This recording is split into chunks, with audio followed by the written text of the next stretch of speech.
Bonjour Joël Guillot. Bonjour. Vous êtes professeur émérite du CNRS et coprésident du GREC Sud, qui est donc l'antenne locale, l'antenne régionale du GIEC, ici dans le Sud. Vous êtes intervenu ce matin en ouverture du forum pour faire passer un message très important. Est-ce que vous pouvez nous le résumer ? Eh bien, le message est le suivant, c'est qu'il y a un besoin urgent de diminuer nos émissions de gaz à effet de serre, et ça se fait essentiellement par la décarbonation de l'énergie. Et ce que j'ai essayé d'expliquer, c'est qu'on était loin de satisfaire l'accord de Paris qui voudrait qu'on n'augmente pas la température au-delà de 1,5 degré et 2 degrés éventuellement au-dessus de la période pré-industrielle, et qu'on est déjà très proche du 1,5 degré et que on ne va pas y arriver si on ne fait pas des efforts énormes. Le GIEC parle de changements systémiques de nos modes de consommation, de notre production d'énergie.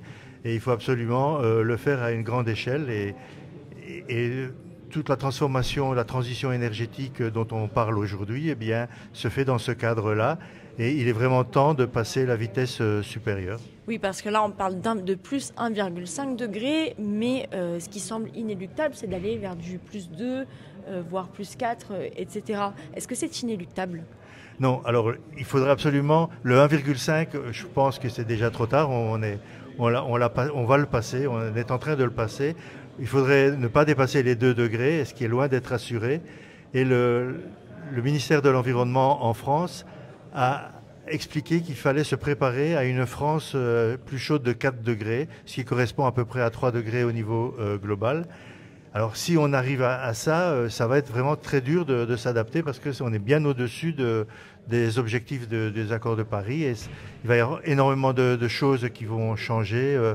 On va avoir une montée du niveau de la mer assez importante, on va avoir des problèmes de biodiversité, des canicules, des sécheresses, des inondations. Et il vaudrait vraiment mieux faire le maximum pour ne pas dépasser les 2 degrés, ce qui ferait au niveau français à peu près 3 degrés. Les solutions, vous le disiez, on les connaît, donc la désartificialisation des sols, l'agroécologie.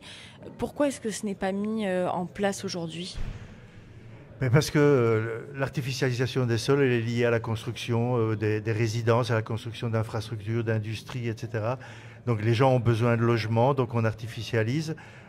L'agroécologie, elle se heurte un petit peu aux missions de l'agriculture actuelle, qui est une agriculture pas du tout écologique, qui est extrêmement dommageable pour l'environnement. Et il y a des lobbies qui empêchent ça, clairement. Et donc, ce qu'il faut, c'est une volonté politique pour changer notre trajectoire. Et évidemment, il faut que les citoyens fassent leurs efforts de leur côté. Mais s'il n'y a pas une volonté politique qui encadre tout ça, eh bien, on ne va pas y arriver. Alors pourquoi avoir fait passer ce message en introduction de ce forum énergie aujourd'hui ? Quel est le lien avec les énergies, justement ? Eh bien, les énergies actuellement dépendent beaucoup du fossile. Évidemment, pas l'électricité en France qui dépend énormément du nucléaire, mais ce n'est qu'une petite partie de l'énergie. Il y a beaucoup d'énergie, comme par exemple le carburant qu'on utilise dans les transports. Ça dépend de l'énergie fossile et c'est ça qu'il faut absolument supprimer. L'Europe a prévu de ne plus dépendre des énergies fossiles d'ici le milieu du XXIe siècle. Et donc, c'est la seule condition pour limiter nos problèmes climatiques. Donc c'est vraiment l'énergie qui est au cœur du problème. Oui, qui est la clé de voûte. Merci beaucoup pour ce message important, Joël Guillot. C'est moi qui vous remercie.